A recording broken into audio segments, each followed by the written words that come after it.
Hello, welcome to my StarDrive 2 Let's Play. Let's see, we're going to try a difficult campaign. Okay, so you pick a race, and I'm not going to explain everything about the game. It's not that kind of Let's Play. It's just going to be me playing this game, telling you a little bit about it, but not as a tutorial or how-to. So I like to off-drive ships. Their layouts are pretty big, so you can fit in a lot of stuff. But we're going to customize the race. We're going to disable all their picks, and then we're going to go. I'm a really big fan of creative. It's really expensive. It costs 14 points, but it gives you all 3 decks in a branch when you research a branch, and that's really powerful. I also like Subterranean because it really boosts show population. So to get that, we need negative picks because that's a total of 20. We only have 10 points, so we need 10 negative points, and that's also the max. You're only allowed to take minus picks up to 10 points. So I'm going to pick Repulsive. It's a war game. You can only win in one way. That's by killing everybody else. So peace is only temporary, and war is inevitable. Repulsive makes it more difficult to build good relations. And the most important impact that will have is that it will be difficult at start to set up trade deals. That will get you some cash at the start of the game. It's less of a drag later on. Also because I have a creative trade, I don't need to trade decks, so I can also take the Repulsive. The second one I take is Clumsy Spies. I don't have the steel tech. I don't really use the spy element anymore in my gameplay, so we can hamper it, handicap it. And then we take Timid Warriors, ground combat. In general, either you overwhelm the enemy or the enemy overwhelms you, and the difference in hit points is not the element that will make the difference. It's the numbers, it's having shields, it's etc. Being tactical and knowing what the the artificial intelligence of the computer plays. And then Shoddy Engineers, and that might seem a strange one, but I built fairly big ships. Try to max out the firepower of each individual ship so that when we hit the fleet limit we have the biggest fleet that's out there if we're at the same technical level. And I can take the 20% penalty hit. You're going to see that my ships are so big that especially at the start they're going to take a while to build. So that's for 20 points, and then we can take creative and Subterranean. And we have a little race. And we can continue. Well, let's see, I'm going to change this up. Nice little reference to Alpha Centauri for those who know it. Max the opponents. Let's try Brutal ×2. And the Mindwyrm Horde. Mind because of creative, worm because of the underground, horde because of the population boost that the underground ability gives us, and also a nice little reference again to Alpha Centauri.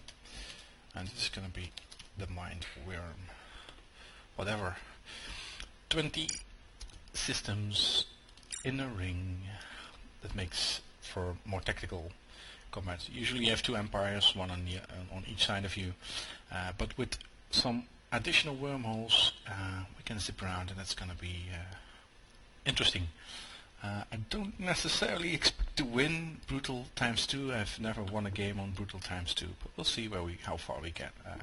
And if I die soon, I simply won't bore you that long with my talks and my turns and etc. etc. So let's continue already. The rest at default.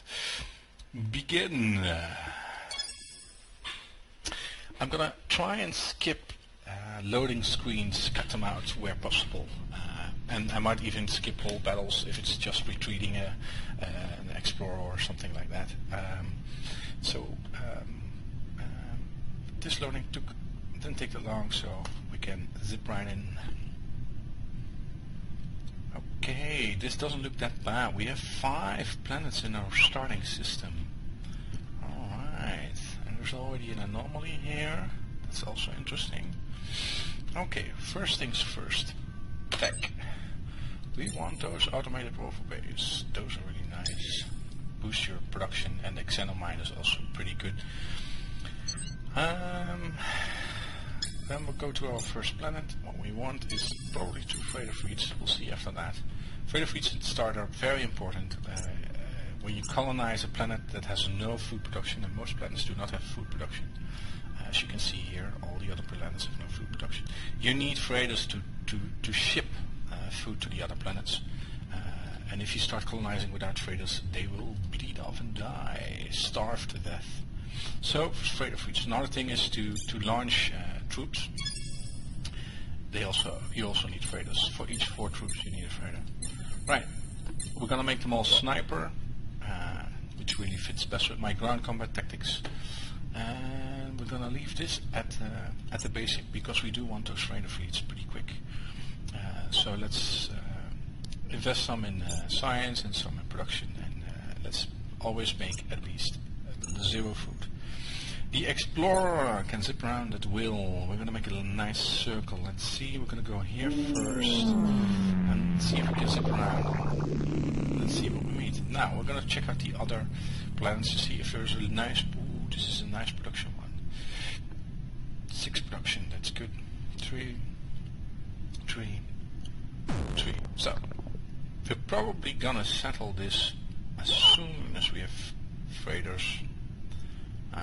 Maybe a little later, depends on the what's in the unexplored anomaly. We're probably gonna explore the anomaly using our ground troops as soon as we have 5. All right, that's the first turn. Oh, that is really fast. I hate it when that happens. It's brutal. They will spawn a master fleet that will attack us. Usually we can handle the first master fleet just with our starbase, usually. So we'll see. That's really quick. First turn or second turn. Alright, let's continue. Yeah, already explored another system. Ooh, that is pretty nice. It's huge, and as I've said before, I like population. Okay, maybe at a later turn when we need some more food production. This is decent, and asteroid belts are really too tiny at start, but it's a lot of production. Might actually be worth it because of our caverns we can do 3 population there. That's already 24 production. To get 24 production we need at least 4 population here, I think. Yeah. No, we're probably gonna colonize that one just because it's close by. Oh, but also Lebanon seeds. Oh, that's also really powerful, but also not the first thing to colonize. We need production first. We really do. All right, second system for us to explore.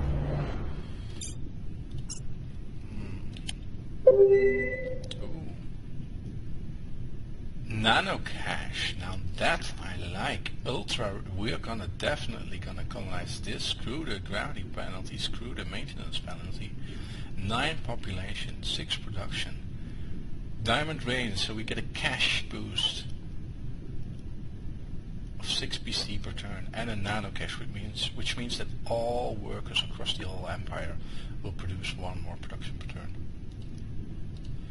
And then artifacts. No, the Dorn are dead. We're gonna invade them and take them over. I am pretty sure that's what we're gonna do. Interesting. As soon as we have a nice, we have 6 infantry, we're probably gonna take that planet from them. That is really nice. Okay, on to the next system. Alright, thank you for watching, and see you next time.